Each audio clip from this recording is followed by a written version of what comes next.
Boa tarde, bem-vindos ao meu canal Turismo em Brasil. Meu nome é Felipe, eu gostaria de convidá-los a subscrever. Siga-me no Twitter, Facebook e no Instagram. Não esqueça, ative as notificações. Deixe o seu like e suporte esse canal com as doações.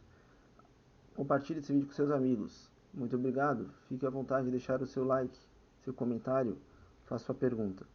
Se for comprar na internet, utilize o link abaixo na descrição. Shopee e Amazon.com.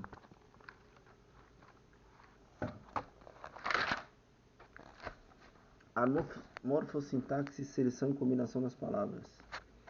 Na sua opinião, que função cada um desses colegas desempenharia melhor em um jogo? É possível comparar o uso da língua, escrita ou falada, com um jogo.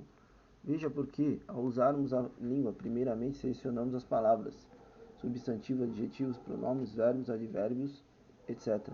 Assim como para realizar um jogo, escolhemos inicialmente os jogadores para compor nossa equipe. Em seguida, combinamos palavras em frases, nas quais, dependendo do contexto, elas passam a ter funções específicas, sujeito, predicado, objeto direto, etc. Do mesmo modo que em jogo, cada jogador desenvolve uma função, uma tarefa, ou seja, joga uma posição. Veja como se dá a seleção e a combinação das palavras na frase. A equipe depende de seus jogadores.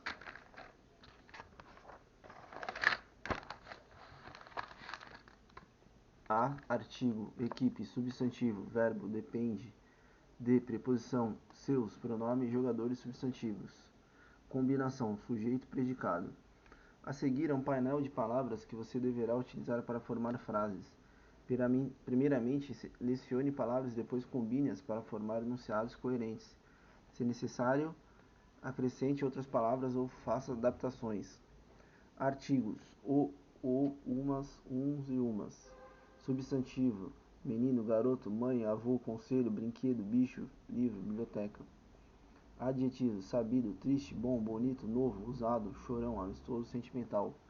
Verbos: estar, viajar, brincar, vir, pensar, falar, jogar, vir, doar e ganhar. Advérbios: felizmente, nunca, sempre, não, parque e amanhã. Conceituando: ao selecionar palavras, nós escolhemos entre os grandes grupos de palavras existentes na língua, como os substantivos, os verbos, os adjetivos, etc. Esses grupos são morfológicos. Ao combinar as palavras em frase, nós damos a elas um papel sintático. Assim, as palavras geralmente recebem uma dupla classificação: a morfológica, relacionada à classe gramatical, a que pertence, e a sintática, relacionada à função específica que assume determinada frase. Até o capítulo anterior, você estudou as palavras do ponto de vista morfológico, ou seja, viu que são os grandes grupos de palavras. Agora, se você vai iniciar o estudo das palavras do ponto de vista, isto é, observando a função que elas desempenham nas frases. Fazer a análise morfossintática de uma palavra significa, portanto, reconhecer a classe gramatical que ela pertence e a função sintática que ela desempenha em uma determinada oração. Mas o que é uma oração? Para ajudar na resposta a essa pergunta, leia a tira a seguir de Adão Ituruçanga. Brum, vou ficar ali. Um raio não cai duas vezes no mesmo lugar. Brum, a não ser que ele não vá com a sua cara.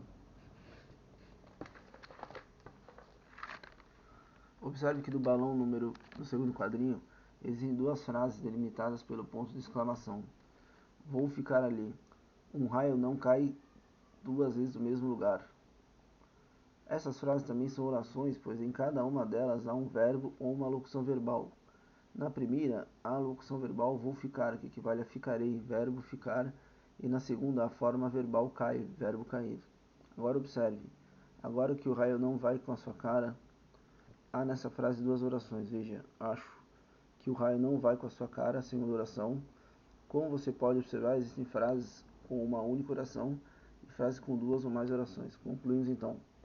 Frase é um dos enunciados que compõe um texto e é delimitado por ponto de exclamação ou por ponto de interrogação. Oração é enunciado ou parte do enunciado que se organiza em torno de um verbo. As frases geralmente apresentam os mesmos num verbo. Quando isso não ocorre, como em olá pessoal, que chato, socorro, elas são consideradas frases nominais. Exercícios. Observe o anúncio publicitário a seguir e responda as questões de 1 a 3. Um cachorro faz sua vida mais feliz.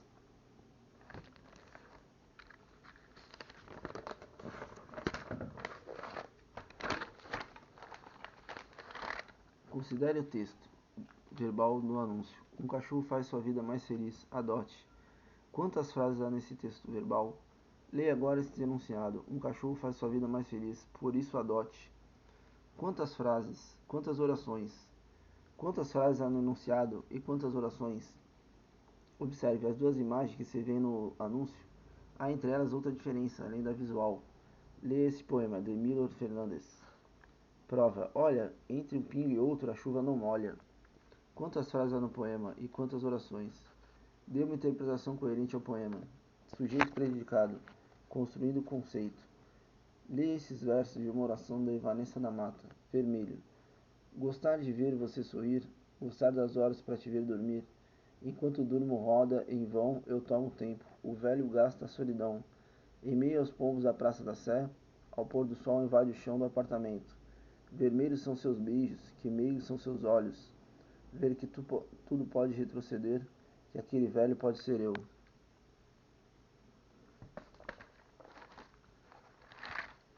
As orações geralmente apresentam dois elementos essenciais, um que informa de quem ou de que se fala e outro que apresenta informações sobre o ser do que se fala.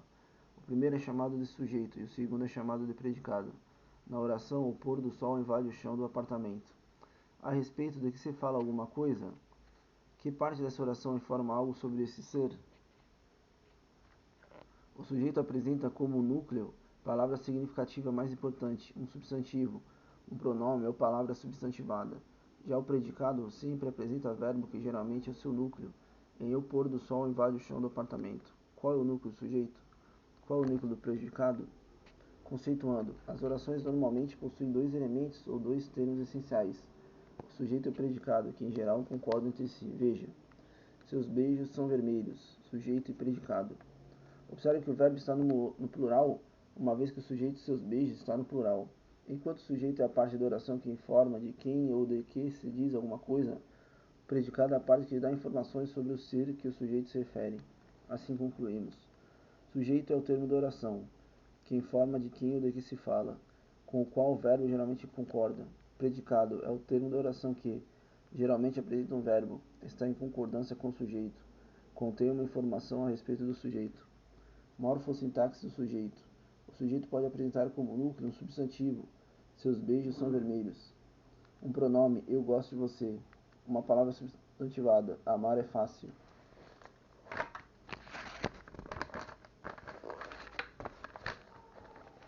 Exercícios. Leia o poema a seguir de Rosiane Murray e responda as questões de 1 a 3. Noite de São João. Na noite de São João, as estrelas pensam que são balões, e a lua em chamas se derrama na fogueira.